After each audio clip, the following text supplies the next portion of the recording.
नमस्कार दोस्तों, हमारे इस YouTube चैनल स्ट्रेंज सोसाइटी पर आप सभी का हार्दिक स्वागत है।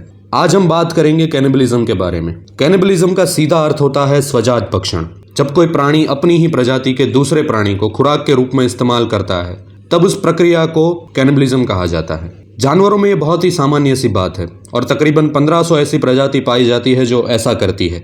लेकिन वहीं जब हम ह्यूमन कैनिबलिज्म के बारे में सुनते हैं तो हमें बहुत ही अजीब लगता है। जब कोई इंसान दूसरे इंसान के मांस या शारीरिक अंगों का खुराक के रूप में इस्तेमाल करता है तो उसे ह्यूमन कैनिबलिज्म कहा जाता है। आज हम इसी के बारे में चर्चा करेंगे और जानेंगे कि ह्यूमन कैनिबलिज्म क्या होता है। सबसे पहले शुरुआत हम सांस्कृतिक कारणों से करेंगे। क्या हो अगर कैनिबलिज्म किसी कम्युनिटी के कल्चर का हिस्सा हो? जी बिल्कुल। न्यू गिनी के कुछ आदिवासी अपनी आत्मा की मुक्ति के लिए अपने ही रिश्तेदार जिनकी मौत हो चुकी है उनकी लाशों का भक्षण करते हैं, क्योंकि ये उनकी मान्यता और उनकी संस्कृति का हिस्सा है। कुछ विद्वानों का तर्क है कि इस बात का कोई पुख्ता सबूत नहीं है कि नरभक्षण कभी भी दुनिया में कहीं भी इतिहास में किसी भी समय सामाजिक रूप से स्वीकार्य प्रथा रही होगी। हालांकि इसके खिलाफ लगातार बहस होती रहती है। सोलोमन द्वीप, जिसे फिजी के नाम से जाना जाता है, वहाँ के कुछ हिस्सों में तो इंसानी मांस के बाजार भी लगते थे और उसे एक जमाने में नरभक्षी द्वीप माना जाता था और लोग वहां जाने से भी डरते थे। जब 1199 और 1200 में प्राचीन इजिप्ट और रोमन इजिप्ट में अकाल पड़ा था, तब वहां भी कैनिबलिज्म का प्रयोग किया गया था। यूरोप में 17 से लेकर 19वीं सदी तक इंसानी खून और शारीरिक अंगों का बीमारियों के उपचार के रूप में इस्तेमाल किया जाता था। अब हम कुछ ऐसे किस्सों के बारे में सुनेंगे जब कैनिबलिज्म का प्रयोग किया गया हो। शुरुआत हम अमेरिका के कैलिफोर्निया का वो प्रसिद्ध वाकया जिसे डॉनर पार्टी के नाम से जाना जाता है, जिसमें 1846-47 में एक प्रवासियों का समूह सर्दियों में बर्फ में फंस जाता है, जहां उनमें से कुछ ही लोग बच पाए क्योंकि उन्होंने जीवित रहने के लिए अपने ही मरे हुए साथियों को खाना शुरू कर दिया था। अगर कोई पहले ही मर चुका है और उसको कोई खाने में प्रयोग करता है तो उसको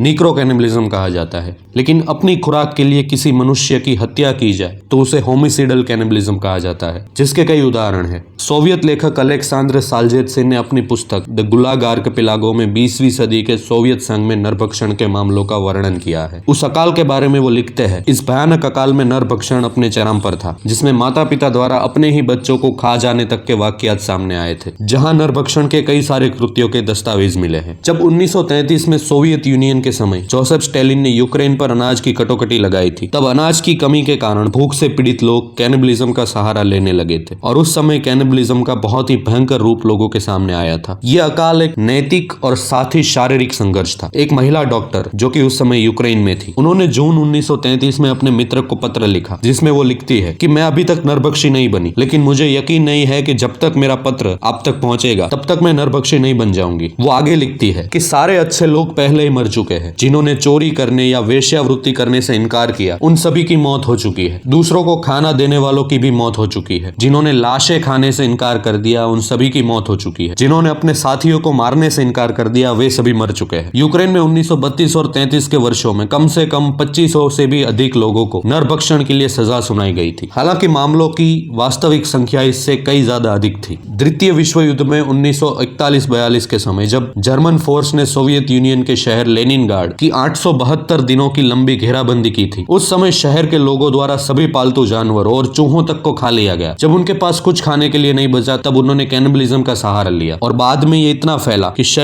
शहर की पुलिस को एंटी कैनिबलिज्म स्क्वाड की रचना करनी पड़ी इसे रोकने के लिए। 1941-42 के दौरान 8 महीने से भी कम समय में नाजी हिरासत में लगभग 2.8 मिलियन सोवियत युद्ध बंदियों की मृत्यु हो गई। USHMM यानी United state Holocaust memorial museum के अनुसार 1941 की सर्दियों तक भूखमरी और बीमारी के परिणाम स्वरूप अकल्पनीय सामूहिक मृत्यु हुई। इस जानबूझकर की गई भूखमरी ने नरभक्षण की कई घटनाओं को जन्म दिया। नाजियों के कठपुतली राष्ट्र क्रोएशिया के कई कंसंट्रेशन कैंप में नरभक्षण के कई किस्से बाद में सामने आए, जिनमें गवाहों ने यह तक कहा कि उनकी आंखों के सामने नाजी सैनिकों द्वारा उनके परिवार वालों का गला काटकर उनसे खून पिया जाता था। तो वही the Australian war crimes section of the Tokyo tribal, जिसे विलियम वेब द्वारा लीड किया गया था, उनको कई सारे रिपोर्ट्स मिले, जिसमें सितंबर 1942 में न्यू गिनी में मौजूद जापानी सैनिक दस्तों द्वारा किए गए सामूहिक नरभक्षण की बातें निकलकर सामने आई, जिसके मुताबिक राशन की कमी के चलते जापानी सैनिकों ने दुश्मन सैनिकों और युद्धबंदियों को मारकर खाना शुरू कर दिया। इतिहासकार यूकी तानाका के अनुसार जापानी सेना में नरभक्षण अक्सर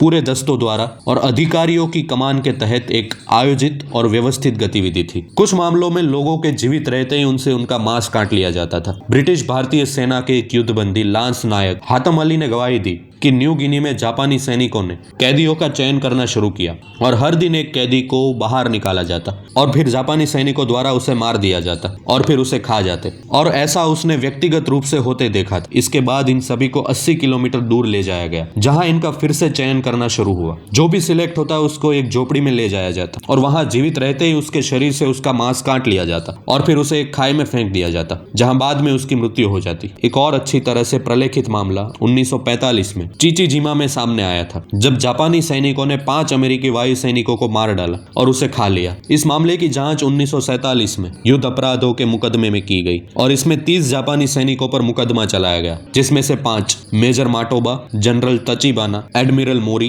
कैप्टन योशी और डॉक्टर तेराकी, इन सभी को दोषी पाया गया और उन्हें फांसी पर लटका दिया गया। अपनी पुस्तक fly boys the true story of courage में जेम्स ब्रैडली लिखते हैं, द्वितीय विश्व युद्ध में जापानी सैनिकों द्वारा नरभक्षण के कई उदाहरणों का विवरण है। लेखक का दावा है कि इसमें न केवल ताजा मारे गए लोगों के लीवर को खाया जाता, बल्कि मांस को सिर्फ ताजा रखने के लिए कैदियों को कई दिनों तक जिंदा रखा जाता। 1970 के दशक में युगांडा के तानाशाह इदी अमीन नरभक्षण का अभ्यास करने के लिए बेहद ही प्रतिष्ठित थे। ग्रेट लीप फॉरवर्ड के दौरान चीन में नरभक्षण होने के कई सारे दस्तावेज मिले। जब चीन के ग्रामीण इलाके सूखे और अकाल की चपेट में आ गए थे, तब वहां की स्थानिक कम्युनिस्ट पार्टी के अधिकारियों द्वारा नरभक्षण के लिए कई सारे सार्वजनिक कार्यक्रम आयोजित किए जाते थे और कई लोग अपने क्रांतिकारी जुनून को साबित करने के लिए इसमें एक साथ भाग लेते थे। लेखक योंग ई ने 1968 में अपनी पुस्तक scarlet memorial tales of cannibalism in modern China में गुआंगशी में नरभक्षण की घटनाओं का दस्तावेजीकरण भी किया है। अगर हम हमारे भारत की बात करें तो यहाँ कई सारे अघोरी मृत शरीर को भोजन के रूप में इस्तेमाल करते हैं और ये उनकी सालों से चली आई प्रथा है। दूसरा एक वाकया निठारी सीरियल किलिंग्स जो 2006 में हुआ था, जिसने पूरे देश को झिकझोर कर रख दिया था और ये शायद आधुनिक भारत की सबसे बड़ी कैनिबलिज्म की घटना थी। मनिंदर सिंह पंठेर के नौकर सुरेंद्र कोहली को 19 से भी अधिक बच्चों के कातिल के रूप में दोषी पाया गया था। उसने उन सभी बच्चों को मारा और उनके शरीर के कुछ हिस्सों को पकाया और खा लिया और बाकी के हिस्सों को पॉलीथीन में भरकर घर के पास वाले नाले में फेंक दिया। आज तक के भारत का सबसे दर्दनाक नरभक्षण का ये किस्सा है, जिसके बारे में आपको कई सारी डॉक्यूमेंट्रीज यूट्यूब पर मिल जाएगी। और अगर हम डार्क वेब की गहरी और खतरनाक दुनिया की बात करें, जिसके नाम से आप सभी वाकिफ, और उसके कई सारे काले रहस्य है, और उन्हीं में से एक रहस्य है कैनिबलिज्म के लिए इंसानी मांस की बिक्री। जी हाँ, आज के समय में सबसे ज्यादा इंसानी मांस डार्क वेब पर बिकता है और तो और डार्क वेब पर कई सारी इंसानी मांस खाने की टूर्नामेंट भी आयोजित होती है। इसमें कई सारे कैनिबल पार्ट लेते हैं। आज के समय में सबसे ज्यादा कैनिबलिज्म मानसिक रूप से प्रताड़ित लोग करते हैं और कौन सा इंसान कैनिबलिज्म को प्रैक्टिस करता है, इसका पता लगाना बेहद ही मुश्किल है। हो सकता है वो कहीं आप ही के आसपास रहता हो, आपका कोई क्लासमेट या आपका कोई सहकर्मचारी हो। इसलिए जहां भी रहे सतर्क रहे और अपने परिवार और सभी सदस्यों का ध्यान रखें। तो दोस्तों, इसी के साथ आज के वीडियो में बस इतना ही। जल्दी आपसे फिर मुलाकात होगी एक नए वीडियो में। तब तक के लिए अलविदा।